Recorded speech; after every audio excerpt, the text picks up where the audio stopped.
Hey guys, this is Wolfie D from PG-13. Check out my podcast, Live and in Color with Wolfie D, every Monday at noon. We're talking Memphis, we're talking ECW, WCW, WWF, everywhere that I've been. We even have some great guests, some Hall of Famers on the show with us. Every Monday at noon, Live and in Color.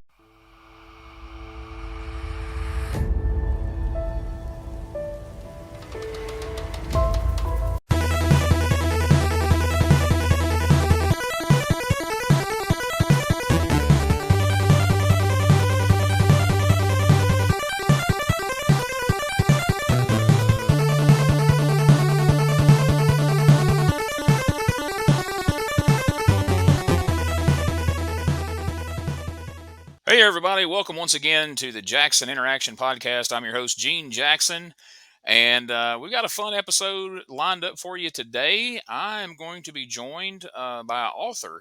Recently we had Jonathan Plombon, the author of the Herb Abrams UWF book. We had a good time talking to him, and tonight, or today, whenever you're watching this, I have an author that I'm really excited to talk to because he wrote a book about a subject that's near and dear to my heart, because he wrote a book about professional wrestling in Mississippi. It's a history of wrestling in Mississippi. And of course, I grew up in Mississippi. I grew up watching wrestling in Mississippi. I grew up being a huge fan of wrestling in Mississippi, and eventually found my way to be involved with professional wrestling in Mississippi around 1997 and was up until just a couple of months ago. So without any further ado, let's bring him on right now.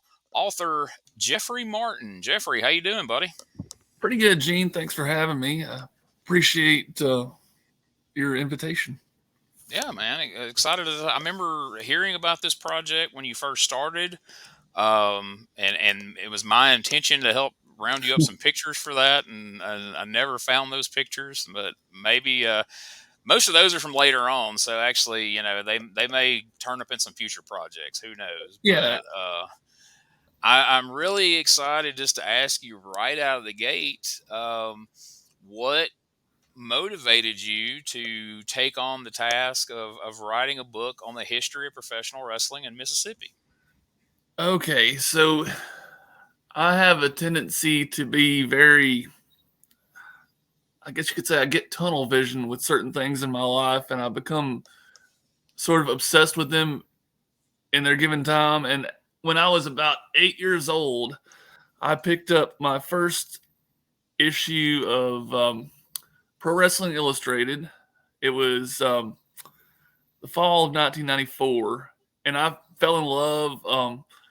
I read every single article in there. I started staying up Saturday nights. We only had 4 channels, so you had to stay up until 12 o'clock on Saturday night to watch WCW Worldwide, which was mostly squash matches, but you occasionally got a few things that were decent. And every once in a while, you would get WWF Superstars on WCB. Well, no, on Fox actually. But it would come in really fuzzy, and the scheduled time, sometimes I would turn it on and Laverne and Shirley would be on, so you never really knew. Right. But so when I was a kid, from the time I found that 1994 up until high school, pretty much, I was wrestling 24/7, watched every single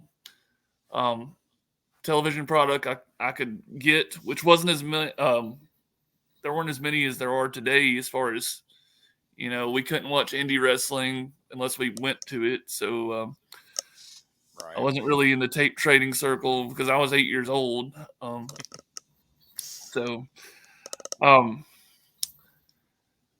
But basically, WCW was my favorite thing back then. I attended my first wrestling show was a WCW show in Tupelo. I'm from Saltillo originally. The main event was Sting and Dustin Rhodes in a cage match with Bunkhouse Buck and Arn Anderson. I was there. You were Me and my little there. brother. Me and my little brother were there, buddy. I figured when you said that, I was like, I bet we were at some of the same shows in this time frame. Yep, my older brother took me to that show. It was the first show I ever went to, and I was at Uncensored 96. I was mad because I was not at Uncensored 1995. It was one of the lowlights in my young life. Well, if you've seen it since, you realize it might have been a blessing in disguise. Yeah, for sure. Not a high water mark for WCW. I went to Spring Stampede, of course, a year later, 97. Lots of WCW house shows. And then probably the second show I went to actually in sequence was this show in Marietta, Mississippi at a high school gym there. My cat and dog are getting into it right now. Marietta, Mississippi. It was headlined by Bill Dundee, and Doug Basham was there as a really young, the All-American Doug Basham. Miss Texas was there. And I can't remember too many more than that. Y'all go, guys.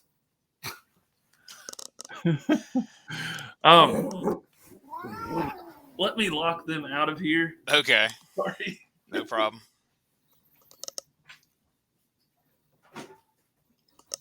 Lock the dog out. The cat's more chill. Little impromptu wrestling match there. Yeah, absolutely. They were just trying to illustrate your point of what. It was an intergender match. The dog's a lady, and the cat's a male. So. Well, that's pretty widely accepted these days in wrestling. So yeah, absolutely. And little side note, I was a stagehand at the Tupelo Coliseum in college, so I got to work WCW Uncensored 96 and got to help construct that monstrosity of the cage. And oh my gosh, it was crazy. They showed up on Saturday with just all that metal and fencing on a truck and some blueprints that had never been put together before. And they were working on that cage up until after the show went on the air. They were still trying to, because when they first started putting it together on the second level, they started hooking the fencing on the bottom with plastic zip ties. And one of the foreman guys that were in charge came over there and like, what are y'all doing? Like, we're attaching this to the thing. They're like, with those? And they're like, that's what they gave us. And he's like, you can't do that. And he goes, oh, look, it holds it. And he said, who all's in this match? And of course the guy's like, what is it? Hulk Hogan, I guess. I don't know. Macho Man. And he goes, how heavy are those guys? 300 pounds? He goes, here's my point. And the guy stepped over. And he didn't weigh maybe $105. He stepped over in that cage and went straight through. Of course, at that point, it was only this high off the ground. And so they were scrambling around trying to find the proper tie downs to hold that on. It was crazy. And then like that afternoon, it was still 2 or 3 hours before showtime, and they were still working on the cage. And like Hogan and Savage come out there, which I was just awestruck because, like I said, I'd always been a wrestling fan. Yeah. But in those scenarios, it's not like you can be like, hey, man, can I get a picture or autograph or anything? So we're just standing there, and Hogan walks up, and he's like, shakes the side of the cage, and he looks at us. And it just always stuck with me because I always wondered. By that point, I'm getting old enough that I'm starting to, the internet's starting to be a thing. I'm starting, not really reading dirt sheets, but, hearing things. And I'm like, is this all like a big act? So they walk over there. Hogan shakes the cage, and he's like, I don't know, brother. And Savage's like, I don't know, man. I don't know. And I was like, oh, my gosh, they talk like this for real, And so they went around it and pulled on it, and Hogan shaking his head. And, of course, they got in and out of that thing pretty quick and did a lot of it in the ring because they just didn't trust that cage, and it was probably smart. And last I heard, the remnants of that cage is still piled up in the back of the Tupelo Coliseum. WCW didn't even take it with them, and it was never used again because it was so poorly played. But I mean, within like the past I don't know, 6-7 years. Somebody that works there confirmed. He's like, oh yeah, it's piled, like it's in a back corner back there, and has been since '96, since WCW left that night. They're That's missing crazy. a revenue stream there. They could totally cut that up like Ole Miss's goalpost back with the Alabama win. Exactly. So, I'm hoping I'm going to turn on one of these most valued treasures on WWE, and Triple H is like, we need to find that triple cage from Uncensored and burn it. yeah, that's. I didn't get a chance to go into it in depth in the book, but one of my questions is, what was the worst pay-per-view to ever come to Mississippi? I mean, you've got several options there. 96 was close, but Uncensored 90. Well, okay, if we're talking the whole state, that Heroes of Wrestling, yeah, is going to win.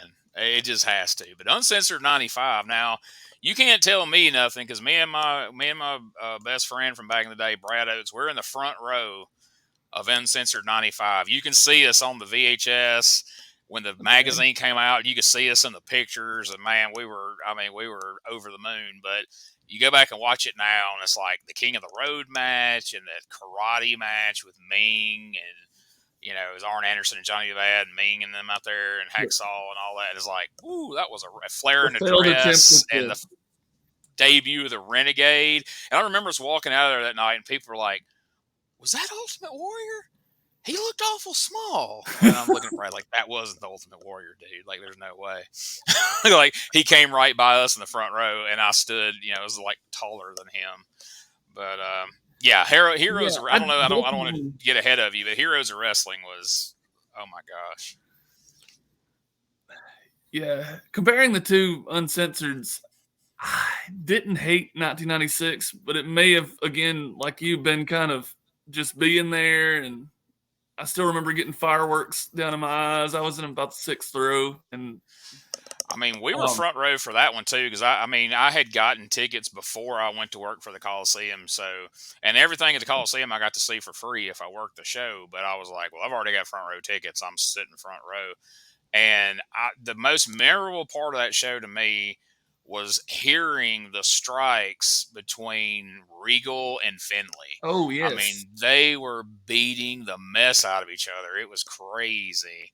And that just really stood out, because I mean, you've seen like bruising and like blood drawn. Mm-hmm. Like, I thought this stuff was fake, but these guys are killing each other. And then fast forward a year later, I would be training to do it.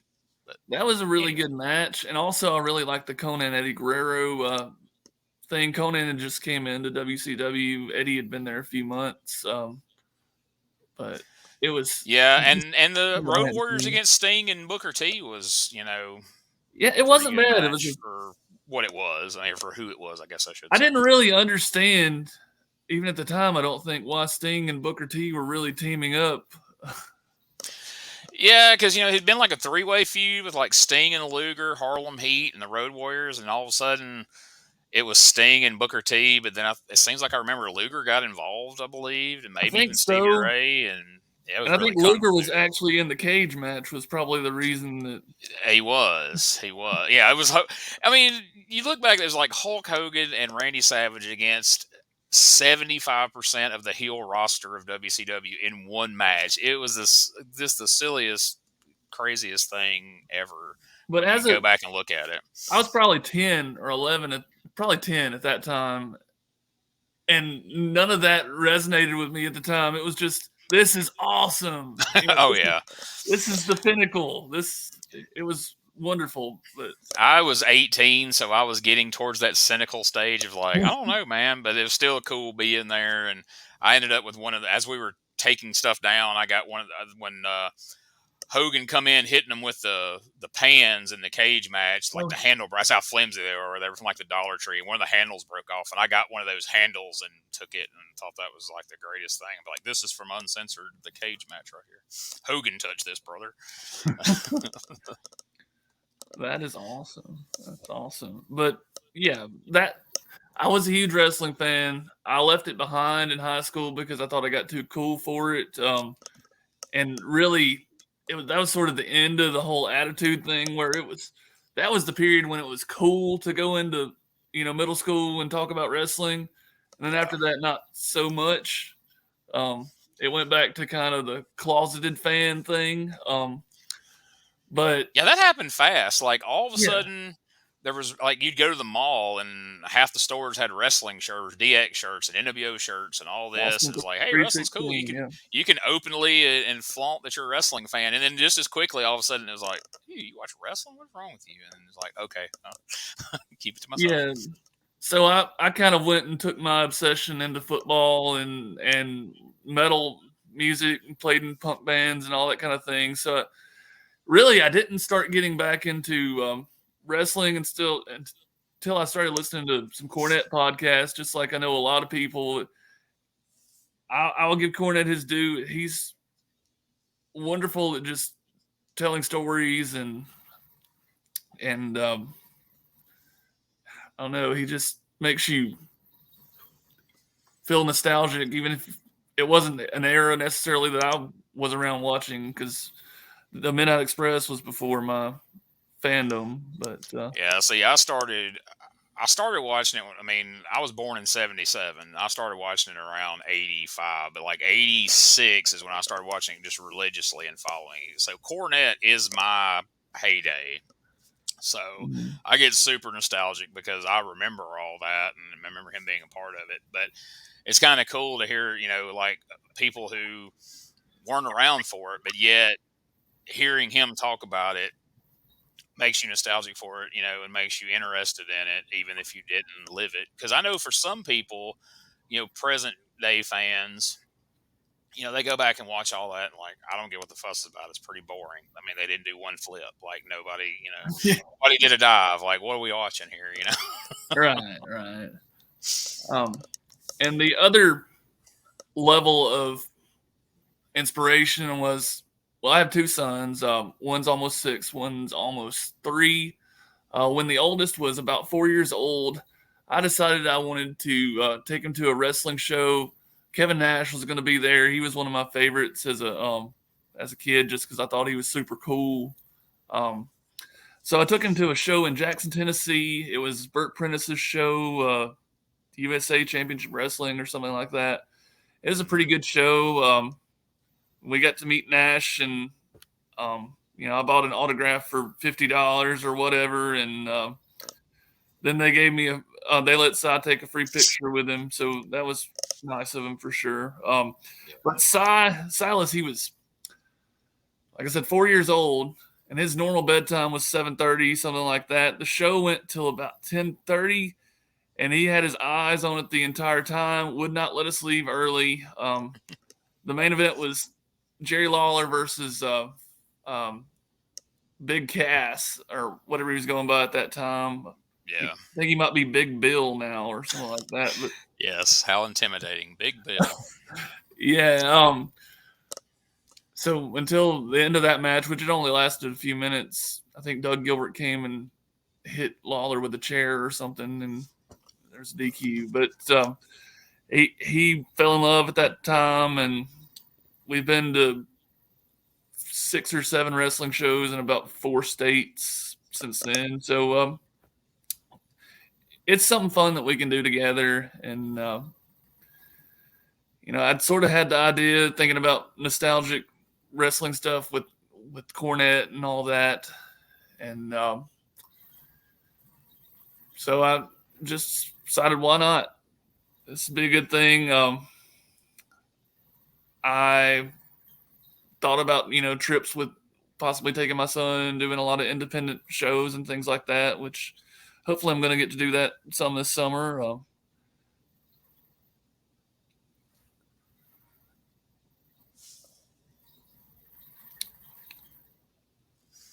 Yeah, we're going to talk about some of the independent shows you're going to be visiting this summer, promoting the book and selling the book, and so that should be a lot of fun. How do you, in the past I have contemplated projects like this, and in the end I'm always overwhelmed with like, where do you even begin? Like how do you undertake something like this? So what was your first move to get this ball rolling? Well, I had a friend who published with the History Press, which is an imprint of Arcadia Publishing. They're a niche publisher. So I kind of thought, well, this is a very regional project. This is something that I could definitely get them to publish, and got pretty good distribution and good relationships with Barnes and Noble, and I think also Walgreens and some other things, some other brick and mortar locations like that. And that's the ultimate thing right now is I'm looking forward to the first time I see it in print in a bookstore. So that's the reason I went with that publisher. So the process of getting with that, they have a relatively short little book proposal. Mm-hmm. You kind of highlight what it would look like and then how you would propose that you could market it. And that process took about a month. In the meantime, I started doing some base level research, started realizing how very little I actually knew about the history of Mississippi wrestling at the start, because there's a lot of stuff there, actually. Going back to Billy Romanoff and even further than that, I'm on a search for one of Billy Romanoff's surviving family members. If anybody's listening to this and might be a great nephew or something like that, because he was essentially the grandfather of Mississippi wrestling as far as promoting multiple cities and longevity. He was here from 27 to 1952. So that was a long run before NWA. He didn't ever join NWA there at the end. It was Roy Welch who bought rights from Romanoff and came into Mississippi and brought NWA in. But actually, that's sort of not correct because, of course, there was two NWAs.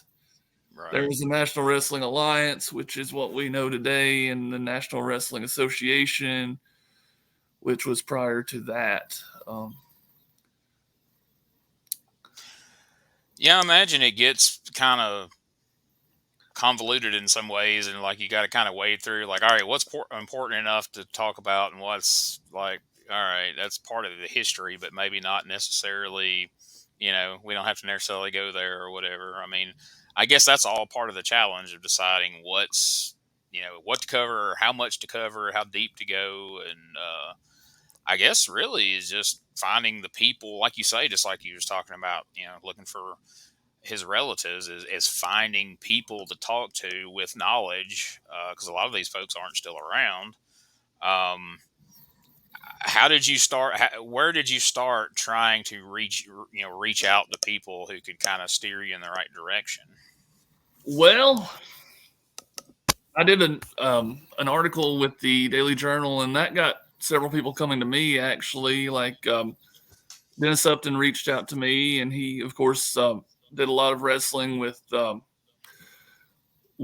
Memphis and also with CCW. So he reached out to me. I also was familiar with Kenny Valiant. He lives in Itawamba County here, so he got me in touch with some people. And then the power of Facebook. Without Facebook, I don't know what we did 20 years ago if we were actually trying to get in touch with somebody. But can you imagine? I mean, it's I don't know how people did it back then. It makes it so much easier.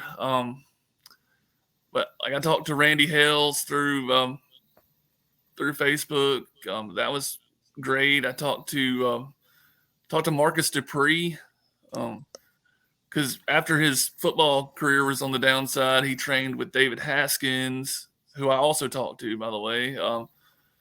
He has a lot of Mississippi ties that I didn't even get to go into in the book, but he spent a lot of his childhood here. I talked to, of course, Gil Culkin, who wrote my foreword. Gil's family has been in Mississippi wrestling since the 1930s. his uncle Jack Curtis was arguably the most popular wrestler in Romanoff's whole tenure, I think. That's, of course, I wasn't there, but it just seems like he was on almost every show. I don't think he was ever a heel. I think he was always a baby face, and he just did a lot of really, really cool stuff around at that time. But also, I talked with John Horton, who ran a company in the 90s. I talked with Lolly Griffin. Yeah. He's a really cool dude. Let's see. I talked with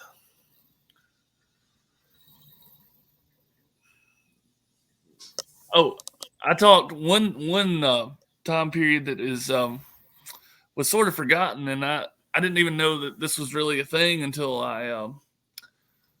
until it was told to me, and that's basically when Memphis was sold. The rights to book Memphis Wrestling in Tupelo in North Mississippi were sold from Eddie Marlin to a drama teacher who taught in, I believe, Monroe County. And that was a fascinating story. I was talking to Carol Springfield. Her mom, Miriam Springfield, is the lady who bought those rights, and she booked those shows until the end of that era, really. So it was about a year or so, and then she went on and booked some stuff with Playboy Frazier. So I've got to read this book because I grew up in Monroe County, and I had no idea of that. That's fun. For sure. Yeah, it was a really good story, and she told me a story about a tornado hitting Tupelo about the time a wrestling event was going on, and they didn't stop it, to my understanding. Sounds about right. No refunds. Keep going. Yeah, I think that story runs right up to the story I've heard several times before about the power going out and them lifting the bay door and Eddie Marlin bringing his truck in and shining the lights on the ring to, yeah. that checks out totally. Yeah. So that may have happened on multiple occasions, but it was told to me that was actually the night a tornado was actually touching down about a half a mile down the road. Wow, that's wild. That's an interesting list of names there. I know of most all those people you just mentioned. So, and that's definitely people that can give you insight into the history of wrestling in Mississippi. I wish Sammy Hall was still around so that you could have talked to him, because he would have been a huge resource on Mississippi wrestling for sure. Did you talk to Joel Gillentine at any point? I did talk to Joel for a few minutes. Joel showed me some really cool posters from early Tupelo Fairgrounds Community Center events going on there. And Tupelo's been a hard cookie to crack, really, mainly because the newspapers aren't available digitally at this point, like the Clarion Ledger and so many other papers are. So you have to go in and meticulously go through the microfilm at the Lee County Library, and very time consuming. But I've managed to find pretty much when Tupelo became a weekly town, and of course now I don't think I'd found this when before the book got published. I actually found where wrestling was in Tupelo a bit in the 30s. Wow. But Tupelo appears to be have been more of a boxing town at that time. Yeah. That was the other thing. The other element to it was just research. Lots of newspapers, because a lot of those people are no longer living. And I'm a librarian, so for a character like Billy Romanoff, I started looking at at Ancestry.com to try to figure out if he was actually German or Russian, and I still don't know because one of the census records says he was from Germany, and 10 years before or 10 years after it says he's from Nebraska. But That's a there is a wrestler. naturalization form. But was that just taking kayfabe Exactly, really, because really far? I they don't went to great lengths back in those days. So there's no telling, honestly, until you could talk to somebody, maybe directly, like you say, related that could shed some light on that. right. But he was a very interesting character for sure. Well, man, the more we talk, the more excited I am about reading this book, because there's going to be a lot of history of Mississippi wrestling that I wasn't aware of, even getting to be a part of it at one point. So that's pretty cool. So going into this, what ended up being a bigger challenge than you anticipated going in? Like, what was like, oh, this was a lot harder than I thought it would be, or was there anything? Well, probably the greatest challenge was fitting it all in, or fitting as much of it in, and like you said, deciding what to include in the book, because I did have only 45,000. Well, I had 40,000 words. I pushed 45,000 in, and that was accepted by my publisher. So I strong armed that in. So that was definitely the challenge. I wrote things that I didn't get to put in the book. And I wrote things at the very end that I didn't include originally that I thought, well, I've got to include. So I don't know. It's an inexact science, but just putting it together, deciding what you're going to talk about. And Yeah. as far as going back to the process a little bit, a new author on a podcast recently just said the main thing is just starting to write. That's how you get going. That's how you meet deadlines. And I think that's true. Even if you're not going to use the part, just start the process, and because that's always the hardest thing on any project, writing project, anyways, is getting started. Oh yeah, Um, definitely. Um, and just getting information when and where you can get it, and then later worrying about putting it in chronological sequence and all that. mhm. As you see the opportunity, like, hey, I can talk to this person. Let me go, find out what I can, and then that ends up being more than you thought it would be. So now something's going to have to account for it somewhere else. Like I said, when you've got that, you've got to squeeze it into 40 or 45,000 words. If something else is more than you anticipated, now you got to take away from somewhere else. So, And the other yeah. aspect of that was, the timeline for this July of 2022, I submitted the proposal. I believe I heard back from it and was given the green light in August. And I was told, you got 7 months to have a draft ready to edit, basically. So that was alarming, and it wasn't something I expected going in, and it kind of affected the way I'm going to pursue future projects. Yeah. But it was definitely a learning experience, and it was challenging. And if anything, those two constraints, word count and time constraints, are why, if I wasn't able to go as in depth as I wanted to, because I'm a bit of a perfectionist, that's sort of to blame. And that's why I feel compelled to work on a second and third project to tie up loose ends. Yeah. And the thing of it is, always on projects like this, especially when it's a history, as it starts getting spread around, as people start reading it and people get word of it. Because, yeah, I mean, you put it on Facebook, because that's how I've come to know about it. Because I was pretty impressed. Like, when I saw the book was coming out, I was like, man, it don't sound like it was that long ago that I was seeing posts about, hey, I'm getting together some stuff for a history of wrestling book. Like, this, like, there's already, book tour going here. I was like, wow. But as these things come out and people hear about them, because just like I mentioned at the top, before I brought you on, I interviewed an author a few months ago that had did a book about Herb Abrams' UWF back in the early '90s. It was a promotion I was always fascinated with, and I found out this guy was writing a book about it.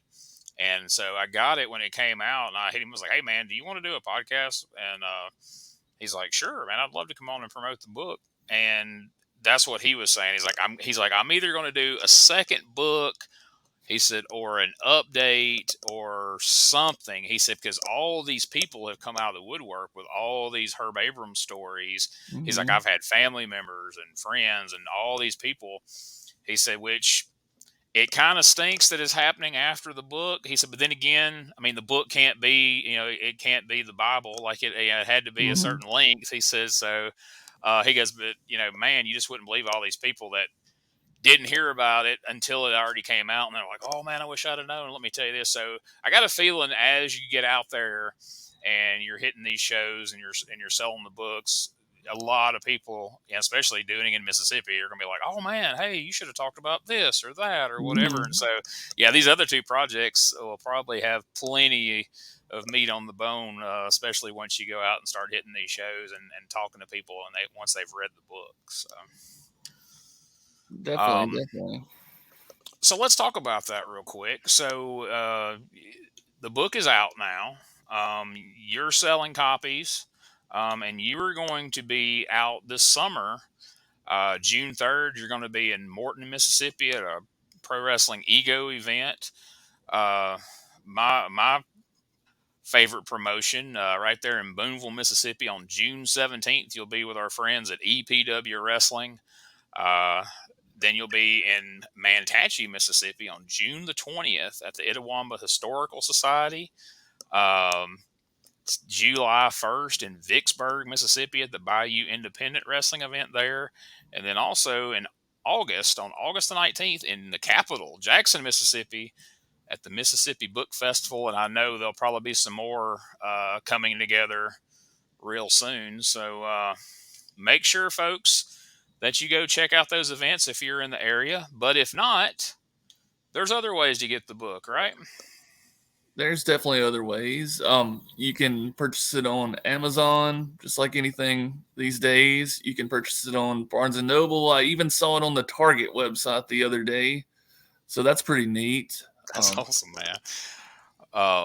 So we got the cover of the book here up on the screen. Now, I recognize I've wrestled on a couple of different occasions the man there towards the middle, Mr. Derek King. I've known him for 20-something years. Great guy. But tell us, for those who don't know, tell us who he's gracing the cover of the book with here. Okay. So, yeah, everybody knows Derek. Derek, I believe he's obviously from Tennessee, not from Mississippi, but he did a lot of stuff in Mississippi. So he's as deserving as anybody to be on the cover. I mean, I know he started up around Memphis, but I mean, I remember seeing Derek as a skinny, if not teenager, barely 20-year-old in Shawn Michaels tights and Jeff Jarrett tights up in Corinth, Mississippi at the American Legion. Many a Friday night, screaming with his high-pitched screams as he was being backdropped nearly to the ceiling up there. So, yeah, he's a staple in Mississippi. Absolutely.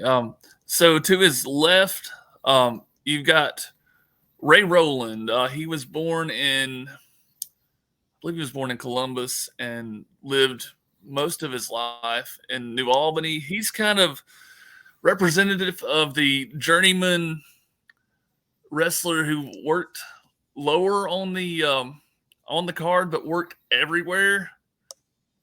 I was able to talk to his daughter. His daughter also. I forgot to mention her earlier. And it was fascinating to talk to her. But Ray Rowland was essentially everywhere. He was in Gulf Coast. He was working for Memphis some. He worked for ICW, which, if you don't know ICW, that was the only Mississippi territory to ever operate during that era. That was George and Gil Culkin's promotion that ran from 77 to 79. Gil, who wrote my foreword, has a great book on that, the Mississippi Wrestling Territory, I believe it's called. It's definitely worth the read. But yeah, Ray was everywhere. And then you've got the Curtis brothers on the right side of Derek there. Jack is on the left. He was the first one in the family to get started. Got started in Texas, actually. I think he may have been on military leave or something like that there. And his half brother, George Culkin, which was pretty much what he was known as during his promoting years. But wrestling, he was often known as George Curtis, and they were the Curtis brothers. They were one of the first families in wrestling. I know a few families before that, but I can't think of anything off the top of my head. But and later on, Jack Curtis and Jack Curtis Jr., I believe, were the first father-son tag team anywhere, as far as I know. Cool. So that's the cover. They're not necessarily, all of those aren't necessarily the most important people in Mississippi wrestling, but they're representative of it. And from an artistic perspective, I had pictures that fit into the guidelines I was given, and and so, I mean, the Mount Rushmore of Mississippi wrestling is another topic we could debate and have that. I mean, I know Kamala would be on there for sure, and he's in the book. He is definitely in the book. And there's a photo of him in the book.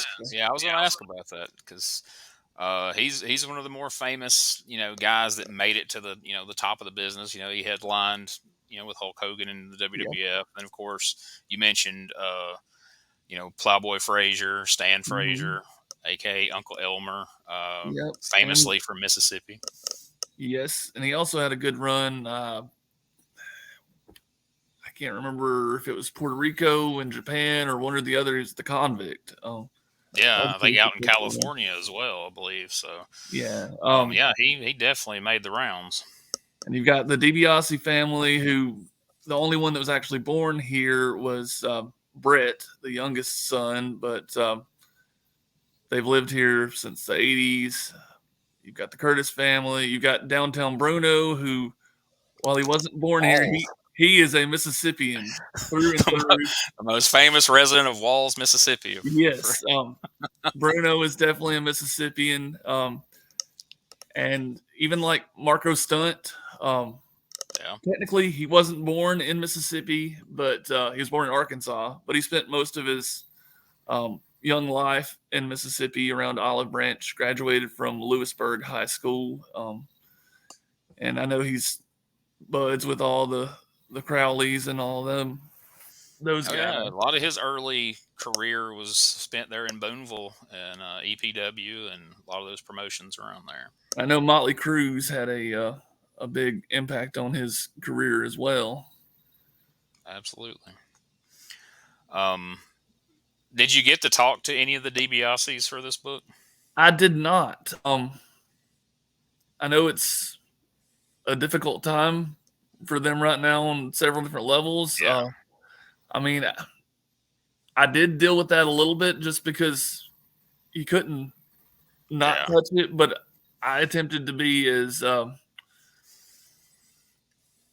sticking to the facts as much as I could, because with the exception of one of them, nobody else has had their court date yet. So right, we don't exactly know what all went on there, and we all make mistakes. So it's unfortunate on on every level, and it's sad to say, but they're definitely a famous wrestling family, and they definitely have ties to Mississippi in many different Absolutely. ways now. So And definitely no one should misconstrue me what I said, and it's never acceptable to misuse funds that are meant for the poorest oh yeah, part of our population. That is definitely something that shouldn't be done. no, but just to your point, it hasn't all been proven in court, so it's at this point it's kind of speculation exactly Right. what went on, and if it is what it has been presented to be by the court Right. of public opinion. So we'll let all that play out in court and see Absolutely. how it goes.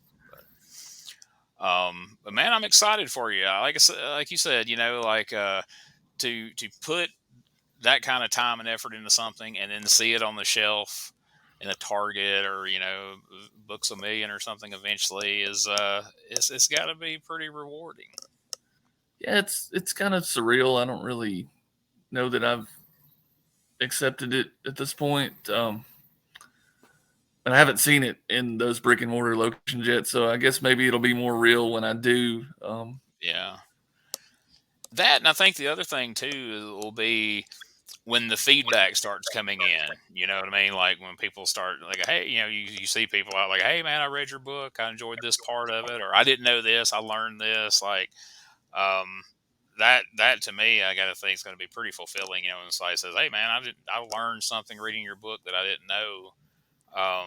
That's super cool. And I know I will once I read it, because I mean you've said some things in this podcast. I'm like, oh man, I had no idea about that. Like I've got to get this book and check that out, because I mean if I'm going to be a guy who wrestled in Mississippi and grew up and watched wrestling all my life in Mississippi, I need to learn the history. I know it from about the late '80s up, but there's a whole, like you said, I mean we're talking back to the '30s, so that covers a lot of ground. Right. Yeah, we're actually talking about a little bit before that, but with Greco-Roman even appearing in the 1880s. Wow. So yeah, it's been a thing for a long time. Sorry, my mind wanders. So. I get it. But yeah, and I know Bill Watts, ran in Mississippi under the Mid South promotion, and then later the UWF and everything. So Mm, some pretty big names have passed through Mississippi over the years, and like I say, eventually you get around to these WCW house shows and pay per views. I mean, I watched Sting wrestle Ric Flair at the Tupelo Coliseum. mhm. I watched Flair wrestle Lord Steven Regal there once. I saw Zabisco wrestle Regal there, and there was actually some pretty good matches happen. I mean, you can knock some of those pay per views, and they are what they are. But I mean, I remember me and my buddies sitting in the front row for WCW house show where Ric Flair wrestled Six, Uh-huh. and we had a bunch of signs for Six. And he come over and was putting us over, and Flair come over and yelled at me, "Sit down, fat boy!" And I made my life like it was the greatest, greatest thing ever to get called fat boy by Ric Flair. I mean, didn't get any better than that. And then the main event was like Kevin Nash and the Giant. Before that match had ever took place on TV, it was one of the first times. I'm sure they did it at a bunch of house shows, but it was before the infamous Yeah. botched power bomb that nearly killed poor Paul White. Yeah, And absolutely. at the time, I really didn't understand. As far as I'd ever got trained to wrestle or any of that, I didn't really understand. Me and my buddies were psyched, like the Giant versus Kevin Nash. Like, this is going to be crazy. We got, of course, Yeah. realistically, not a great match. It wasn't Regal and Finley. It wasn't a stellar classic, but it was definitely a sight to see for sure. I mean, and that was another reason I wanted to write the book, was like you're saying, well, now we think of Mississippi as nothing ever comes to Mississippi. Your biggest music tours are never going to come to Mississippi, at least so it seems. Yeah. So it's just hard to imagine back in the day that, of all places, Clarksdale, Mississippi had some of the biggest heavyweight wrestling stars of the 1920s coming through there. I don't know, to put you on the spot, if the 1920s, if you think of 10 wrestlers or something like that, who do you think of when you think of the 1920s? If I'm being honest, I couldn't name you one wrestler from the 1920s. Okay, well, My history doesn't go back quite that all far. right. Well, Jim Londos, I'm sure you've heard of him. He was here. Stanislaus Zbyszko, which of course is where Larry took his name. Strangler Lewis was actually here once in Clarksdale, Mississippi, which is kind of random. And I don't know. There's just those are all names I'm familiar with, but I couldn't put a time frame on them. So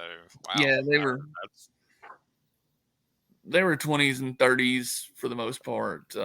But yeah, they all came to Clarksdale probably because it was really relatively close to Memphis. Yeah. And Gorgeous George came here before he was ever Gorgeous George. He came to Jackson. It was just George Wagner at that point. Yeah. And he came, that's a fun fact. He came more even after he was Gorgeous George.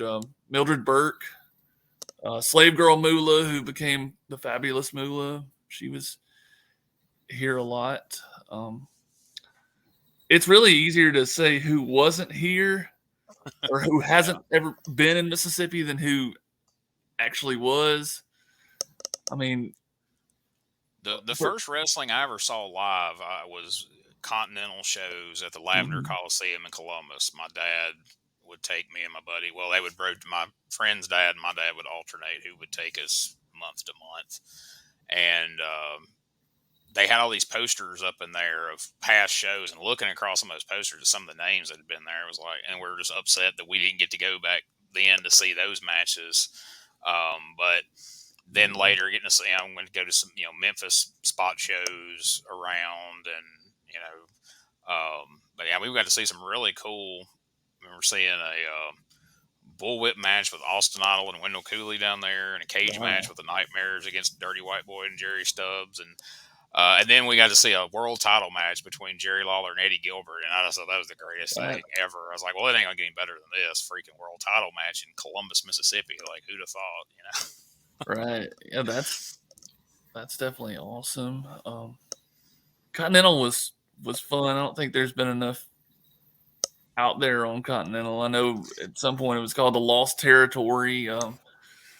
Maybe some of that will come out. Me and a buddy of mine that I met through, you mentioned tape trading earlier, that I actually met through tape trading, David Wills, who would later garner fame as the Crying Wrestling Fan on Jimmy Kimmel and Tosh.0 and a million different talk shows. But I knew David for years before that through tape trading. And me and him were talking at a convention a few years back about, like, man, because I had several years ago, I had compiled all the Continental footage I could find on DVDs, and I started selling sets of them on eBay. This is probably 15 years ago, and I made it was like a 12 disc set, and I was selling these things for like $75 a pop back then, because that was before streaming and way before it was on YouTube. And man, I made some bank on those things, and that's one of the sets David had got from me. And he's like, man, there's just not enough talk about Continental. And me and him started talking about maybe doing a book or something on Continental, and him hauled around, and it was one of those things where it was kind of an overwhelming thing, like, where do we start? But there's all these people we can talk to, and then all of a sudden Ron Fuller resurfaces, and he's making podcasts, and he's putting footage on YouTube, and it's like, all right, we're not going to fight Ron Fuller for his his promotion. So I've really expected him to come out with a book, but I guess at this point, for the long haul, there's more money if he wants to do a weekly podcast, because then he has those studcasts where you have to pay for them and all that jazz. So, and he's definitely a great storyteller. And I listened to his podcast every week when he was doing it with Brian Last, Mhm. when he broke off from Brian Last, I lost track of where to find it, and I think you have to watch it on YouTube or something. But anyway, I hadn't. It's been about a year or so, but there for a while. I mean, it was on my weekly to do list was to listen to those. And yeah, he's a great storyteller, and like you said, he's he started up a million territories, and being somebody who's with us today, he was like notorious for like he sold the Alabama territory like 10 times over. Like he would sell a territory to somebody and they would run it for 2 months and then go out Yeah. of business, and he'd just start back running it and then he'd sell it again. I think he did that in Mississippi a few times as well, if I'm not mistaken, at Yeah. least a couple of times. Yeah, definitely. Ron didn't seem to be that concerned with Mississippi for the most part. Columbus was really the only Columbus and I think Nanawayo were really the only cities that he ran in Mississippi with CCW that had staying power. He ran Jackson at one point, but that was after UWF got sold to Turner Yeah. and all that. There's lots of interesting little things like that happened. Like I say, I think there's going to be, plenty more, for a couple more volumes for you to do, and especially all the stuff that'll come out of the woodwork once this one gets out there. So, again, as we wrap up here, folks, make sure you come out, meet Jeffrey, get the book in June. He's got 5 dates booked so far, June through August, but I got to imagine there's going to be some more getting added very soon. And again, you kind of told how they can get it, on Amazon and Target and a few different places. But if they're in Mississippi, is there a way you want them to reach out, maybe on Facebook or anything that they might can get them directly from you, or is that the preferred method Sure, through Amazon? sure. Amazon's definitely not the preferred method. I wouldn't think so. Just because I make about $1 per book Yeah. on Wow. that, but that's better than nothing. You can do it through. I've got a PayPal set up. I've got Cash App set up. I've got Venmo set up, and I just got my Square stuff in, so I guess I can start taking debit cards and stuff like that. I don't know if I can do that online at this point, or I mainly got that for the live events because I know Do you, not many is there? people do cash. I know you have a Facebook page. Maybe besides your personal page, is there a Facebook page you want to put out there that people can kind of keep track of where you're going to be and where they can get the book, things like that? Yeah, absolutely. It's just I think Jeffrey Martin author page. That's the specific Yeah. author page, but I mean they're welcome to befriend me personally at this point.